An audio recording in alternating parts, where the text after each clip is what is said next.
So like Stanislav was saying, everybody needs to take care of themselves, and it's not that much directly development related, but all developers at least should know why we sleep and how to do it better. I hope I can explain it somewhat better. So this talk is mostly based on Matthew Walker's same name book. This is where it all started from me, and I guess you read the excerpt, the summary. So if you are short on time, if you want to go to sleep, read through this. You know what will get better, and go to sleep, I don't mind. That's actually really good for you. But jumping into the sleep topic, then first thing I want to tell about is the circadian rhythm. So all the plants, all the humans have a circadian rhythm. It was first discovered or noted, I think it was in 1500s, when first scientists started noting that some plants open their blossoms during the daytime and close them in the evening, and then took these plants into complete darkness, and later in the darkness understood that it's not the sun that is affecting those plants, but they still open their blossoms and close the blossoms in a 24-hour cadence. And in, I think the first human experiments were done in 1700s, 1800s, where two scientists wanted to try out how long is a human natural circadian rhythm. And they went into a really deep cave in somewhere in Scandinavia, I think it was Norway, for 65 days. And the experiment concluded that human circadian rhythm is around 24 hours and 15 minutes, plus minus 10 minutes for those two scientists. It later came out that as they did actually light some lights to simulate the day, then this messed up the experiment, and the human circadian rhythm due to evolution is actually quite close to actual full cycle of the day. It is a little bit longer on average, but mostly it's the same.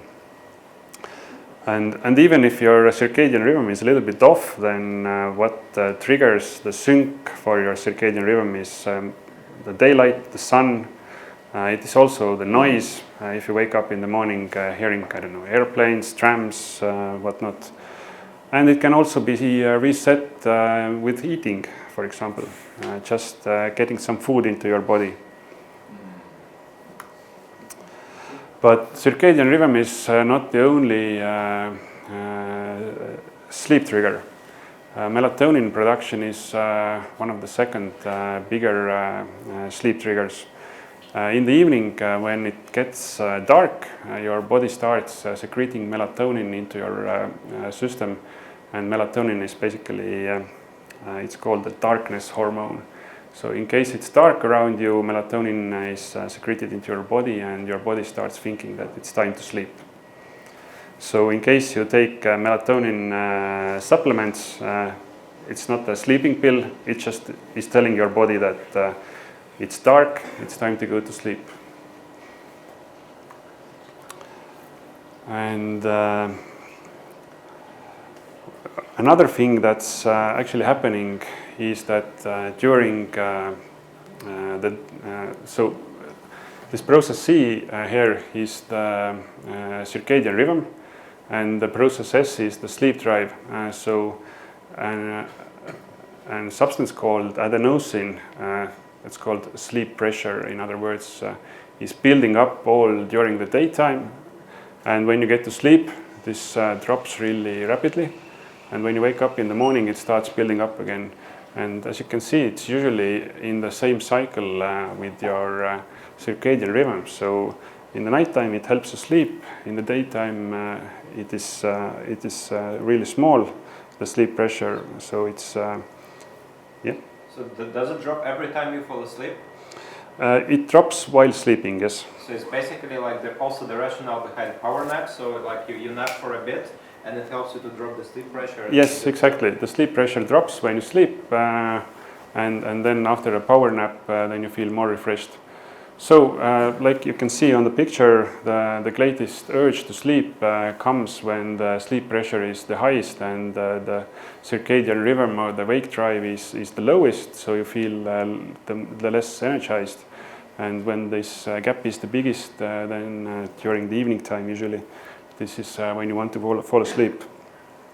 But what happens if you skip a night of sleep? Then the sleep pressure keeps building up, but the circadian rhythm starts in the morning again to energize you. So that's why you feel actually more energized in the morning, even though you have not slept. So after sleeping, it would drop, but if you don't sleep, then the sleep pressure keeps building up slowly, but the circadian rhythm boosts you so much that your energized the level is way bigger than the night before or the next night when it's going to be overpowered or overpowering you. So that's why you can have this, so to say, second wind in the next morning. Another great thing that has been invented is the caffeine. But what do you think caffeine does to your body? Any suggestions? Yes? Yes? Borrows you energy? Borrows energy, gives energy. Creates stress. Creates stress, yeah, sure. These are all good answers, but everything except the great stress might be wrong. The stress thing, I don't know about that much, but what caffeine is actually doing is it's blocking the adenosine receptors, so you don't feel the sleep pressure. So if you drink a lot of caffeine, your adenosine receptors are blocked, you don't feel the sleep pressure building up on you. And when the caffeine actually leaves your body, there's going to be a big hit. All the blocked off adenosine is going to actually affect you and you're going to have a crash.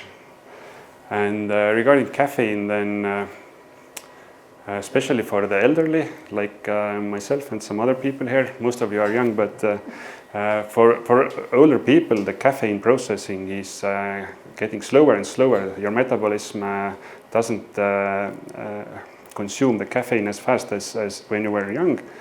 And just to let you know that the regular 30-year-old person, like the caffeine half-life for a 30-year-old person is around 5 to 7 hours.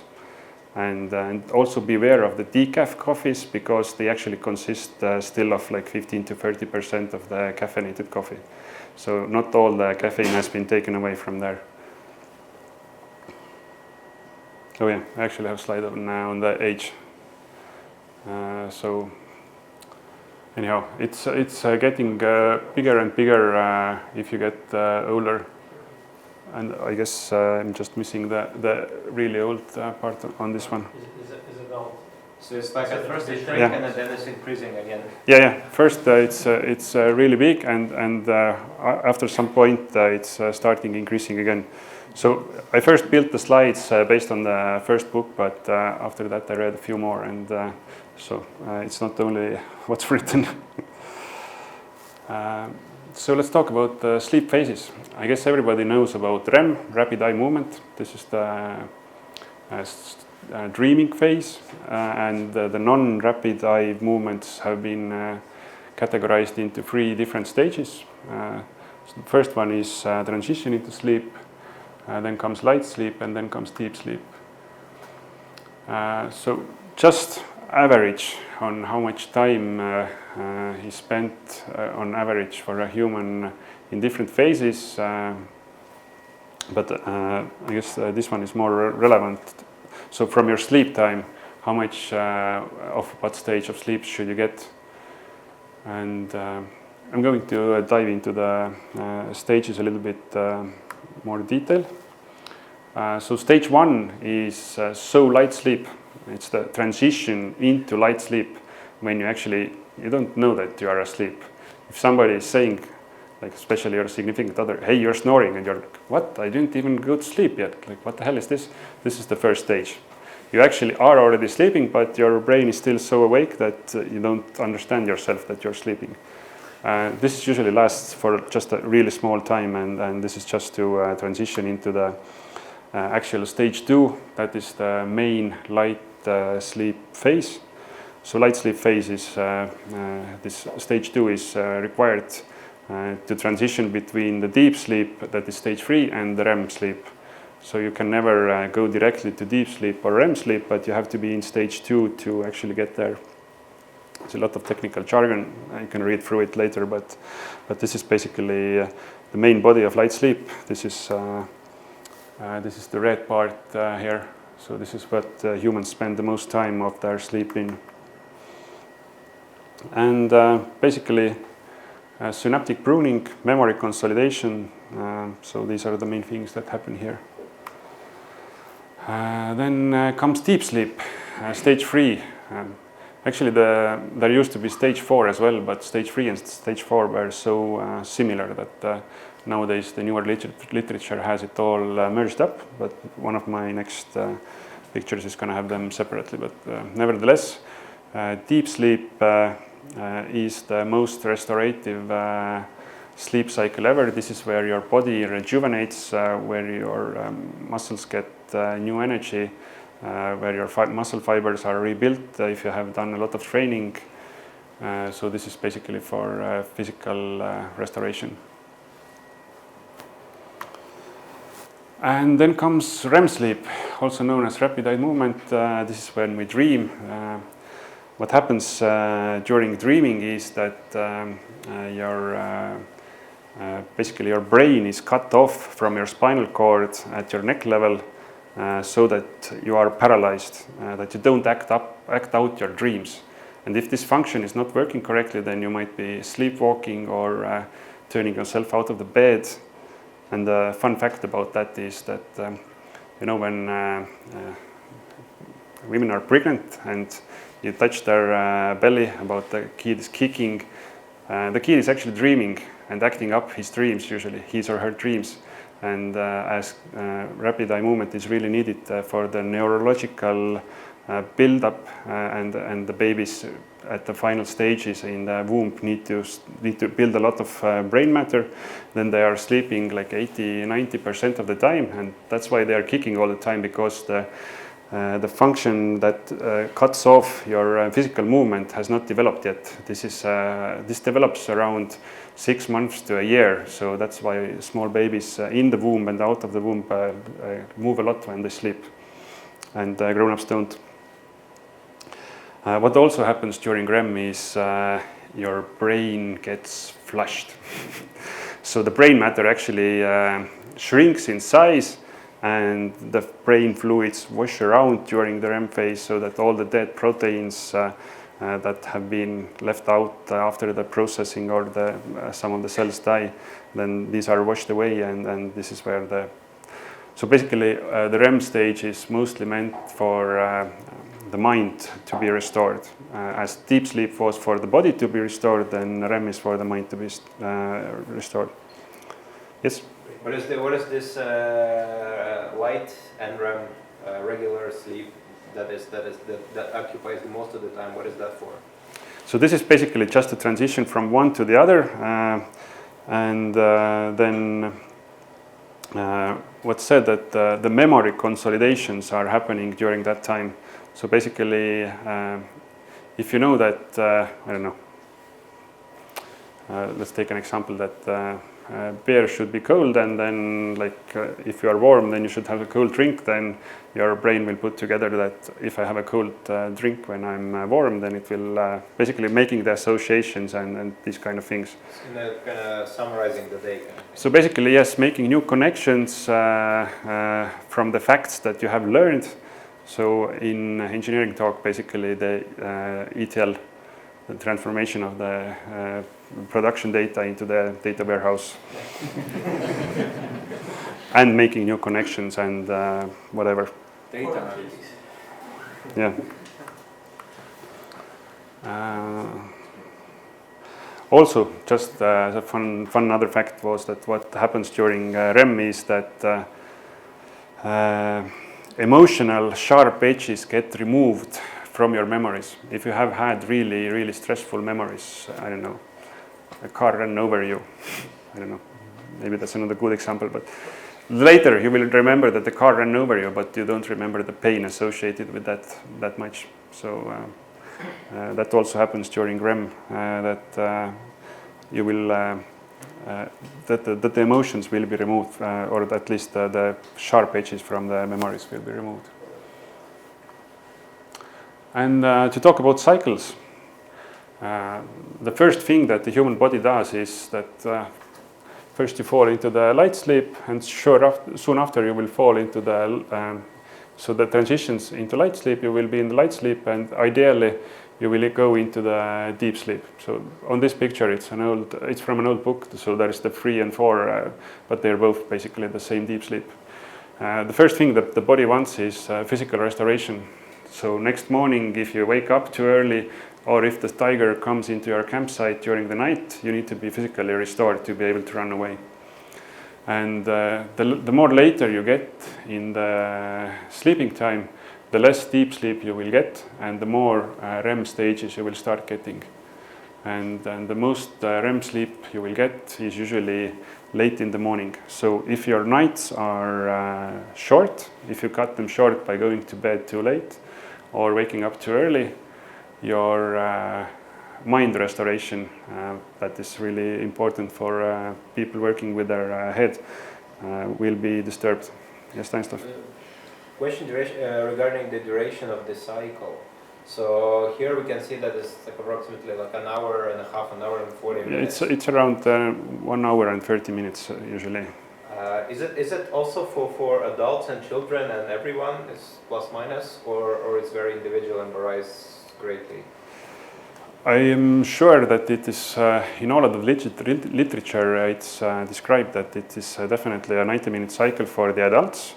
I am not sure about the children, as they are usually way faster with all of the processes, then it might be quicker, but I don't know for sure. What I've noticed with my 2-year-old, and then it's like around half an hour, then it kind of, in a very light phase, and then this is like when you disturb her a bit, then she woke up, and then when you don't, then she kind of falls in another half-hour phase.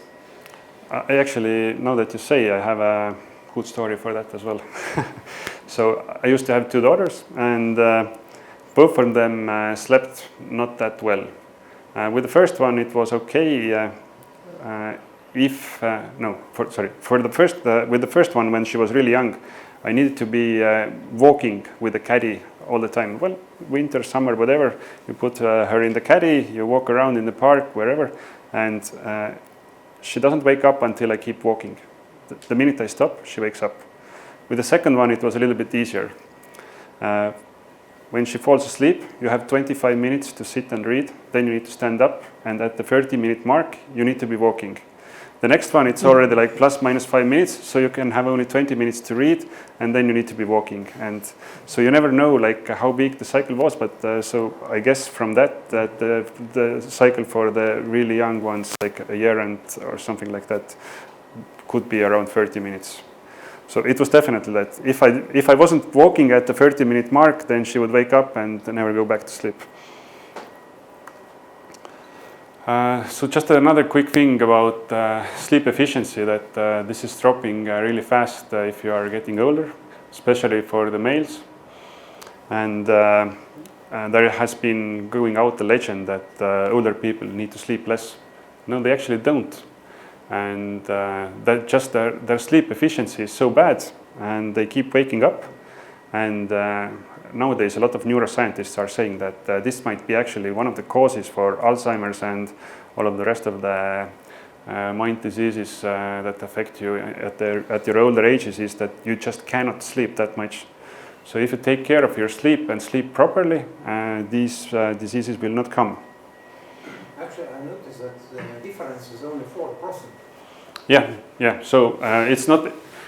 The scale looks really bad. The scale looks really bad, but the efficiency. This is an average efficiency, so this is not that bad, but it does drop drastically. If we have time, I can show you later my statistics, and I never get 90% of sleep or the efficiency, and I'm not even in the last 3 segments yet. Just some fun facts about people who have slept less than 8 hours and more than 8 hours. So what were the differences? But this was just taken from the book, and just sport facts. By the way, speaking of, there was an NBA player's stats. Yeah. I somewhere read about LeBron James sleeping like 11 or 12 hours a day, and then you know, just to be able to keep up with all that pressure that is applied to him with exercises and that. Yeah, and I guess he trains like crazy also. Yeah, exactly. I've heard stories that he does like hours and hours full of like just trying the same shot over and over and over again, and getting really high results on that. So benefits, it makes you live longer. Your physical restoration, your cells being able to recharge better. So the memory and creativity comes from those cycles during REM, that your mind gets renewed. The attractiveness, slimmerness, and the food cravings is actually also a nice thing. There are two hormones in human body called leptin and ghrelin. One of them controls your hunger, and the other controls how fulfilled you are if you eat something. And of course, if you don't sleep, you feel a lot of more hungry, and you feel less fulfilled. So whenever you lose sleep during night, the next day you want to make it up because you stayed up and wasted more energy just by eating more. But it's not actually making up the lost energy, but it's just that your hormones are telling you you need to eat more. You are not fulfilled even after the second pizza. You need to have a third one, and then that's where the food cravings come from. Regarding cancer and dementia is that during sleep, telomeres that are at the end of your DNA, the small parts that keep the DNA intact, actually, if you don't sleep, they shorten quite rapidly. And if you don't sleep for a long time, then these telomeres at the end of the DNA helixes can wear out. And then if the DNA helix breaks in any of the cells, then the cancerous mutations start to happen in your cells, and that's where the bigger diseases come from. Also, your immune system is boosted during your sleep. So in that sense, it wards off the colds. And of course, physical restoration also covers the heart disease and the strokes option. And you feel happy, less depressed, and less anxious if you have been well rested.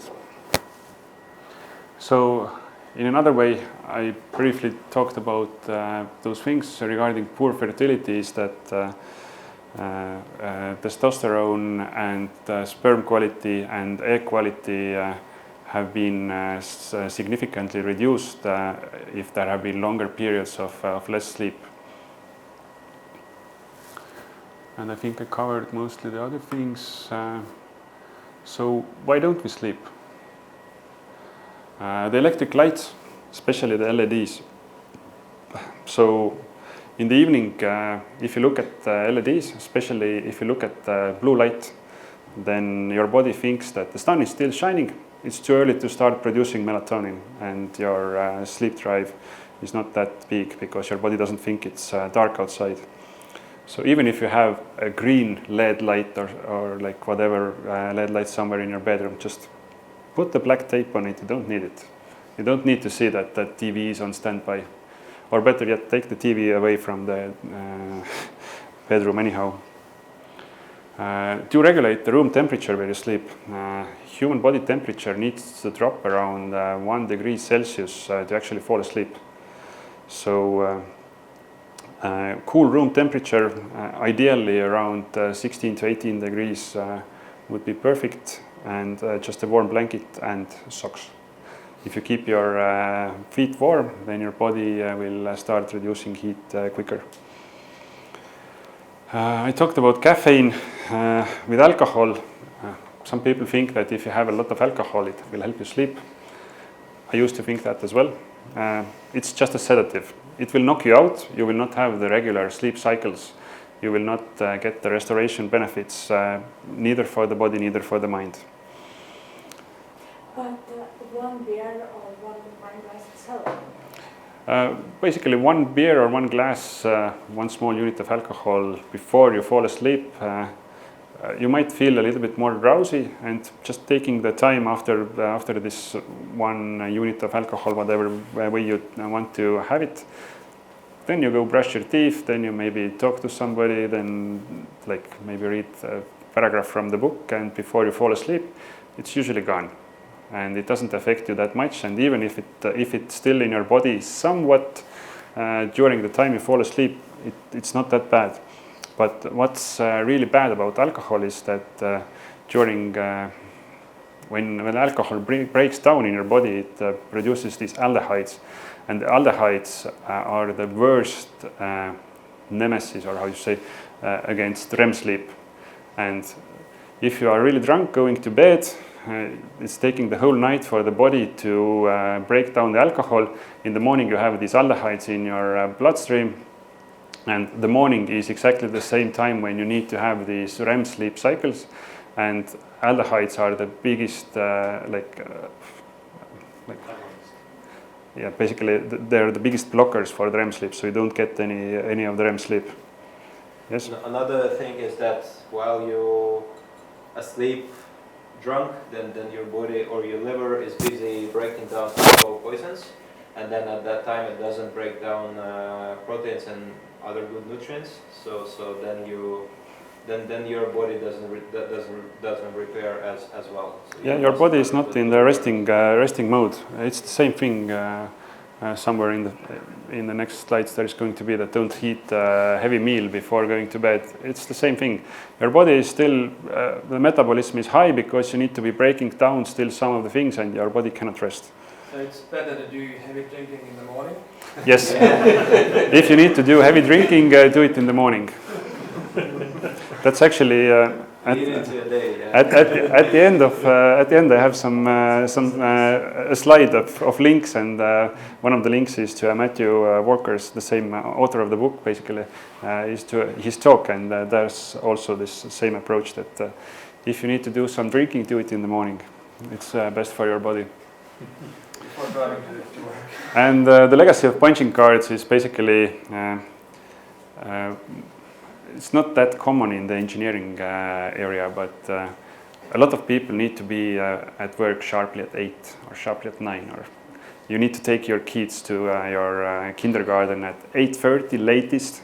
So that means that you need to wake up for an alarm clock, and where it all came from is that during the industrialization era, when the factory started working, then they needed all their employees to come to work at the same time, because they needed to put the lines to move, and like everybody needed to be there at the same time. So basically, what I'm getting is that if you wake up on an alarm clock, your body will be in the, so to say, flight or flight regime. You will be really stressed when you wake up, and this is a lot of strain to your cardiovascular and nervous systems. And you know what happens if you snooze the alarm? You do that to yourself again and again. So you stress out your body in the morning that much that, so if you can and you are able to, try to set your sleeping cycle so that you can wake up naturally. Or nowadays there are those cool lights that start slowly lighting up like the sun. We have a question there. I have a question. So if instead of an alarm clock, for example, somebody else wakes you up, like your girlfriend or something, is it better then? Because it's maybe a bit more positive than an alarm clock? Yeah, so the question, just in case somebody didn't hear, was whether if your significant other wakes you up, is that better? Of course that is better if you get waken up by kisses. If you get waken up by the pillow, like, hey dude, you need to be moving, then maybe it's not that great, and it's stimulating the same alarm clock. But maybe it's like as the same alarm clock is like every day, then your brain already like every time you hear it, you already have this negative thought with it anyway, or it still stresses your body because you. Evolutionarily, the alarm clock means that there is a tiger in the bushes and you need to start running, like wake up and start running. There is another question. What about these sleep cycle-driven alarm clocks and apps and devices? How much better is it to wake up into your like at the end of your sleep cycle as opposed to in the middle of your sleep cycle?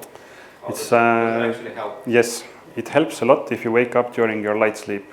If you are waking up during your REM sleep or deep sleep, then this is where the strain is the most biggest. Because light sleep is what it says, light sleep, and you get waken up from there way quicker and with less. Even though you actually undertake this 15 extra minutes of sleep, it's still better. Yeah. So I've tried some of the apps, but for me they didn't work out that well. So for my personal experience, I cannot tell whether these work well or not. Definitely do try them if you want to. I just wake up without an alarm clock. I tried them, I couldn't tell still. How do you do it? But do you go early to bed or? No, I just don't sleep well. That's why I'm covering the topic.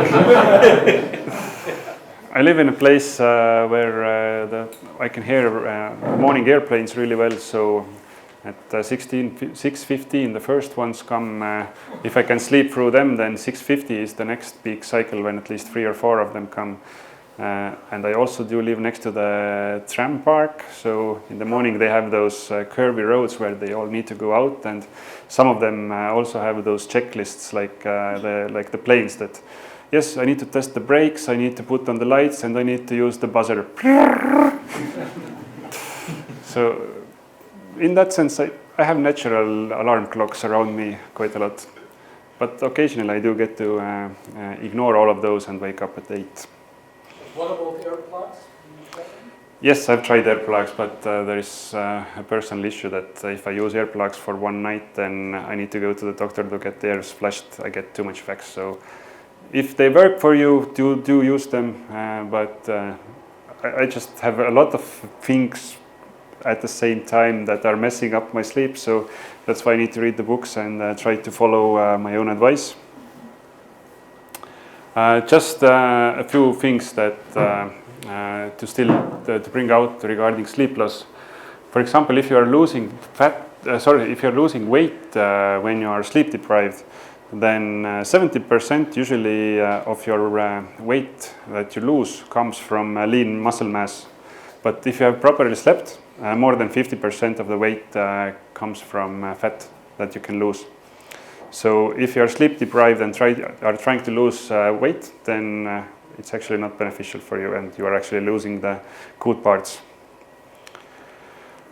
We briefly talked about reproductive systems. Your testosterone levels are way lower. The fertile sperm counts have been said to be 29% of what they could be. And testosterone is not only for males, but actually it's also important for females. In regards of testosterone is one of the things that helps to keep your bone density, plays a vital role in muscle gain, and keeps your brain sharp. So it's not about only the sexual urges. Regarding the cholesterol regulation, then your HDL is way less controlled if you are sleep deprived, and it builds up. And the other thing what might happen if you are sleep deprived is that you get the micro sleeps. Those are like 1 to 2 second long sleeps. But imagine if you are going 100 kilometers an hour on Tallinn-Tartu road and you fall asleep for 2 seconds.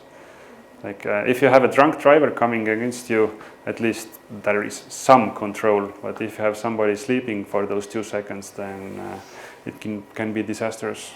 So do they happen uncontrolled? So you can't. Yeah, if you are really sleep deprived. Randomly. Exactly, those come really uncontrolled. If you are really sleep deprived, you think that yes, I can pull it through, but you just fall asleep and you might not wake up in like a tenth of a second, but after 2 seconds, and then it's already too late. So for these cases, it's definitely suggested that you should pull over and try to sleep at least like 20 to 30 minutes and carry on then, and not continue if you already see that you are dozing off or falling off. So briefly also about insomnia. Basically, insomniacs have lower quality of sleep, and it's mostly due to them having higher body temperatures and higher levels of cortisol, and their body is constantly keeping this fight or flight mode on, and they are not able to relax enough into going to sleep properly. And sleeping pills are not recommended actually, because sleeping pills also work like alcohol. They work like sedatives. You don't need to take pictures, I will send it out later. But yeah, just the same. And because sleeping pills, or most of them at least, work as sedatives, they also knock you out. You won't get through the same cycles, same as with a lot of drinking. You get also rebound insomnia. When you quit the sleeping pills, then you cannot fall asleep again because your body is just so messed up regarding those being on the pills. And that's why they are also called memory erasers, because you don't get this ETL process. You don't get the short-term memories moved into the long-term storage and the connections made in your head.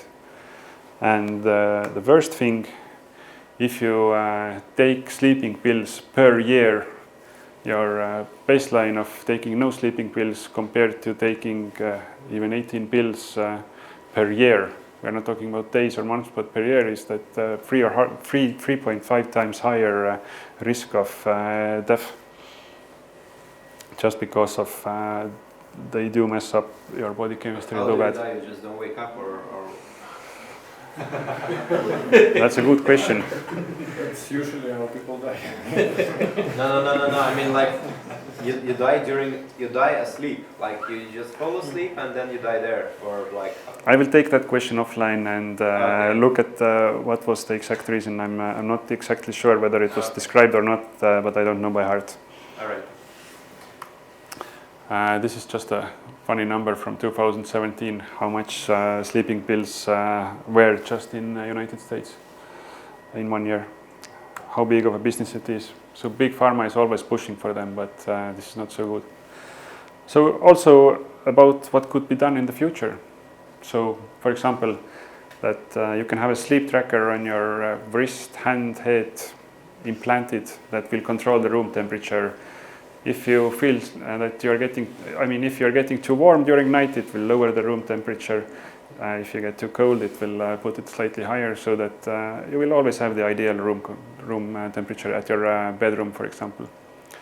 It's also been talked that, for example, for office buildings, that if it's 8:30 in the evening, all the lights turn into the red zone. They will eliminate all the blue light, so that the action and this can also be done for the computer screens, of course, right now already with different apps. But if you're talking about the lights at the ceilings, then this could be one of the things to do just in your home, in the office.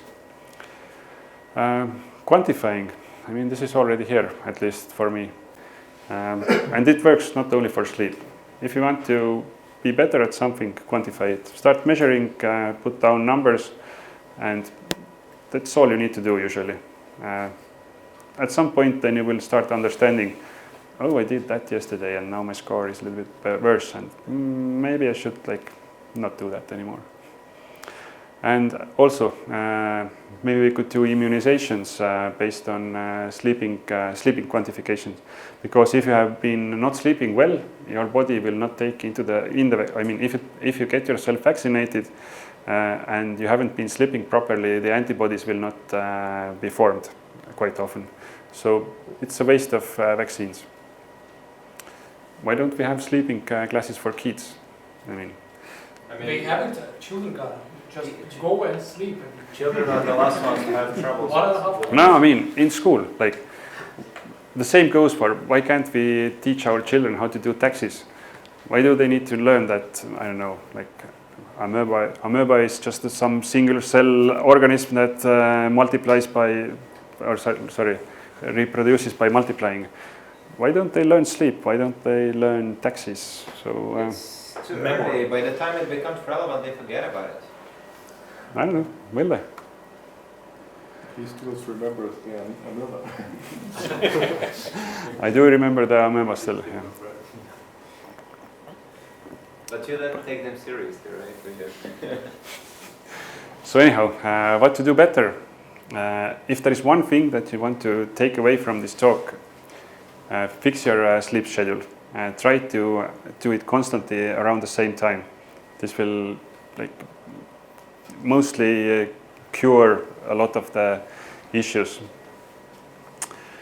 Exercising too late in the day, your body temperature will stay too high. You will not be able to cool down. That's why you will not be able to fall asleep. Caffeine and nicotine, basically, they just get you going. Nicotine is a stimulant. Caffeine blocks the sleep pressure. Alcoholic drinks, also touched upon a little bit already.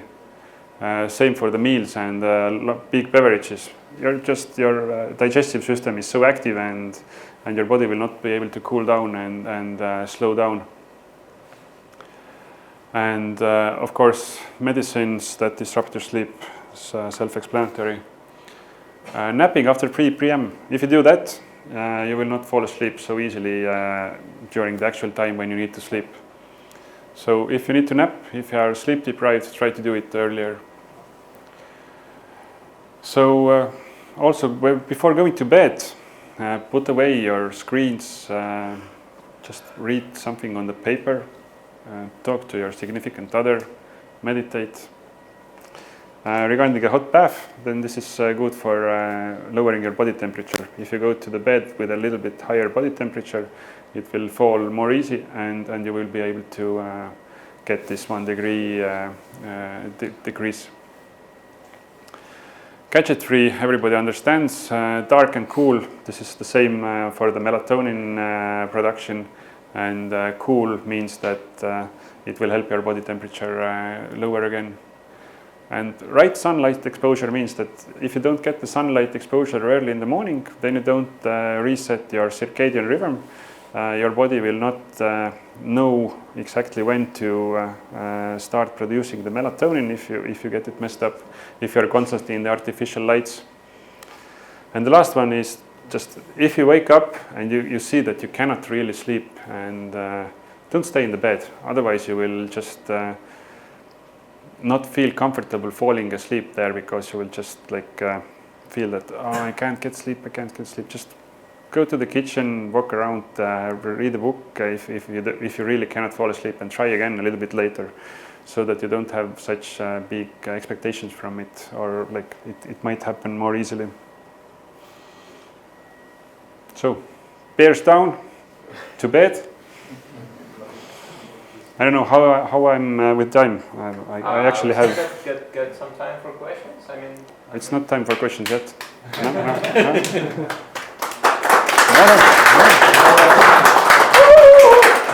So, just a quick recap. Why I'm speaking about this is that I've been a poor sleeper, and then started researching it. And if you actually want to read one book about sleep, read this one. Click on the link. It's actually quite good what comes out from there. The author of the book actually answered to my comment pretty funnily on Goodreads. And I started quantifying, and due to some issues other than sleep, but also due to sleep, I've been seeing a shrink occasionally and discussing sleep as well. And my shrink is telling me that the doctor should take his own medicine. I mess up my schedule all the time. I have a beer in the evening or 3. I do all the things that I'm not supposed to, and still complaining about. Sure. I would ask, what those smart books say about day sleep? And really, some kids recommend to go to sleep after their lunch and blah. But maybe. Yeah. I mean, sure.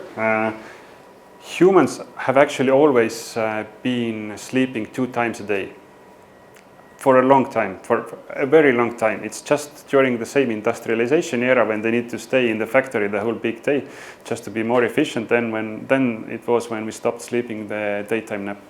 So we used to always evolutionarily have a long sleep during the night and a short sleep during the daytime. And people are actually also naturally falling into two categories. There are the morning larks and the evening owls.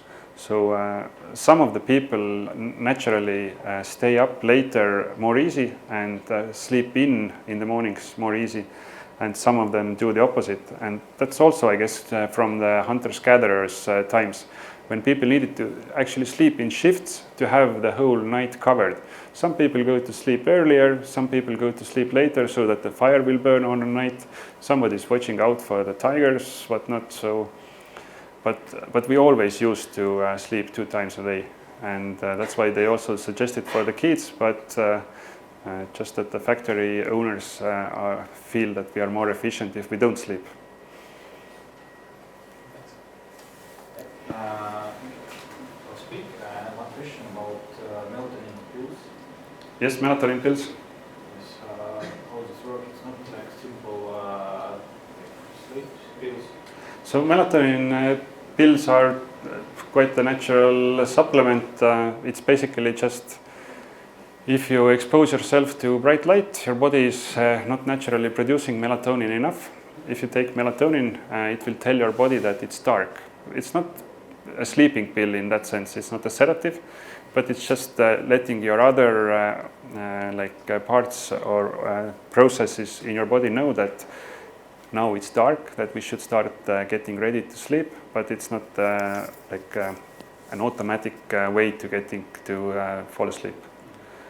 And regarding melatonin pills, then if you feel that you don't sleep well enough, then I do recommend like a really small dosage, around 3.3 micrograms, not more. Most of the melatonin supplements that they sell are 1 or 10, or like this is way too much. Just start with a really small thing and try to get your body to actually produce it naturally, not supplement it additionally. A follow-up question regarding melatonin pills. So, can it be a reason for natural secretion of melatonin to be compromised? So it's like the body thinks like, why do I produce my own melatonin if I'm getting it from elsewhere anyways? Yes, that's exactly the thing, that why should not take too much of it, that otherwise your body will stop producing it if you constantly every night take it. It's a good thing to do once or like twice if you really need it and you know it's the wrong daytime and you have been actually exposed to a lot of light, but you shouldn't be doing that constantly. Like if you want to supplement something, there is also a good article in the last slide from Ben Greenfield Fitness, one of my favorite biohackers, who also he does all sorts of weird things, but one of the articles for deep sleep demystified or something like that, where he describes about that really well. Yeah, we have a lot of questions. Let's take it from the back. I see you're wearing Oura Ring. Did it help you to improve your sleep quality?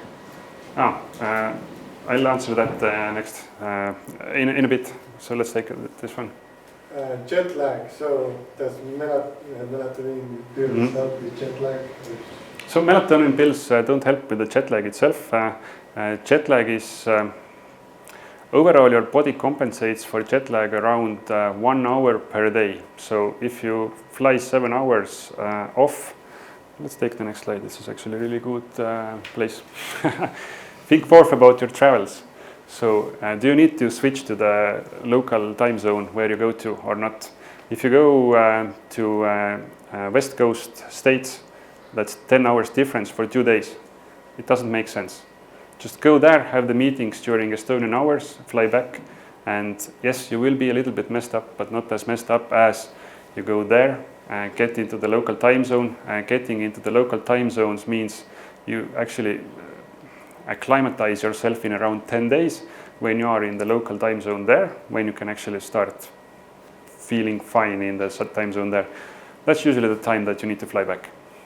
So in that sense, if you fly only for a few days, just arrange your meetings to be for your current home, local time zone. If you know that you have a long drive ahead of you, try to sleep a little bit before. Eliminate the sleep debt before you go somewhere. Or if you know that you have a long flight over the Atlantic, wherever ahead of you, maybe stay on purpose a little bit sleep deprived, that you can fall better to sleep on the plane. So these are just some small hacks to do for jet lag. Karel. Yes, do you have any thoughts on other sort of sleep strategies? I've heard crazy ideas like sleeping 20 minutes at a time for every 3 or 4 hours. I've also read about them, but they don't work in the long term. You still don't get the cycles enough, and like it might work for some time, but usually after a longer time you trial those, your body breaks down still. So not that great. Yes, Stanislav. Regarding jet lag, what I found for myself working is that when you travel, for example, ahead of time, one example that I've been traveling to China, then I'm kind of person that just couldn't fall asleep in the airplane. I just cannot. And then it's normally like a night flight, and you fly all night. And then you're kind of there early morning, but it's kind of lunchtime or noontime local time. So what I did, I tried to kind of have a rest right away a couple times. It didn't work really terribly for myself. But one time I tried it. Okay, I kind of survived this day. I just accumulate this sleep pressure. I just went on a meeting right away. Had a very difficult meeting. Somehow survived it, and then went to bed like 8 p.m. local time. And then slept like maybe 9 or 10 hours, and then woke up in the local time very well refreshed, and it helped super well. Yeah, one of the options if you need to travel between time zones is definitely that you try to stretch your day to the natural evening there, and it's really efficient in the morning to start pushing your circadian rhythm into the local time zone with exercise, with proper food and proper sunlight. So that definitely helps it. But overall, your body acclimatizes around 1 hour per day. You might hack it a little bit to be quicker. We had a question from back there regarding quantification. So I use a Garmin watch that's here, my yesterday's sleep. And then I have, my friends gifted me a ring, Oura ring. And as you can see, one of them is saying that I slept 7 hours, 51 minutes, and the other one is saying I slept only 6 hours and 30 minutes. And I was in bed less than this one thinks that I slept. So, like quantify. Which though? So this is the Garmin, that's telling way more, and this is the ring. As much as I've searched through the scientific researches regarding the sleep quantification devices, then at least last year when I first did the presentation for my employer, the Oura ring was supposed to be one of the most exact trackers. It got 92% of the time it understood when you fall asleep. But being the most efficient and most precise tracker, it only got like 55% of the times when you woke up. And that was the most precise tracker. So most of the trackers work based on accelerometers, and some of them measure your heart rate. Yeah, I wanted to say pulse. Pulse is not an English word probably. So anyhow, heart rate and accelerometers, and they are not that accurate. And the place where they most suck is understanding when you wake up. But as we can see, for example, the Garmin watch did not understand one time that I woke up. But I'm sure I remember many times waking up. So this is way more accurate in regards of how much I woke up during the night. What I like about the Oura ring is that in the mobile app you can actually click into all of these that are red. Well, you can click into all of them. It gives you some suggestions. What I don't like is that the suggestions are always the same. Oh, sorry.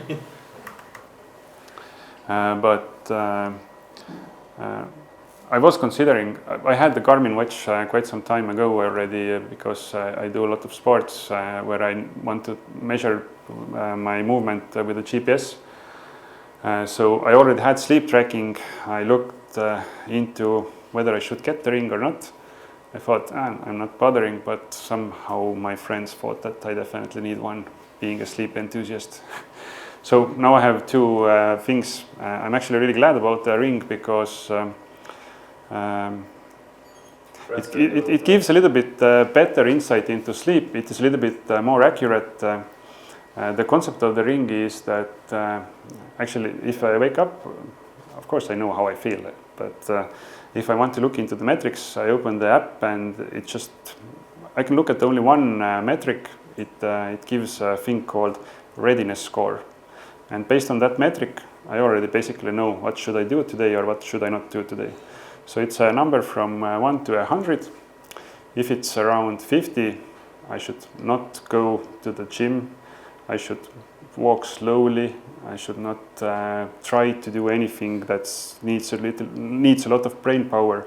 If I'm around 75 readiness score, usually my activity score is really good. That's the physical activities, and my sleep score is the weaker part. And the readiness score basically consists of those two scores, but it's also based on heart rate variability, how fast your body temperature cools down in the night, and well, basically there are a lot of things in the algorithm, but I love the convenience of just looking at one number and knowing what should I do. 3 weeks ago I had a readiness score around 60, but it was a first day, and usually on Thursdays I go to the gym, and I thought I still go to the gym, and I couldn't go to the gym 2 weeks afterwards because I did my deadlift in a wrong way.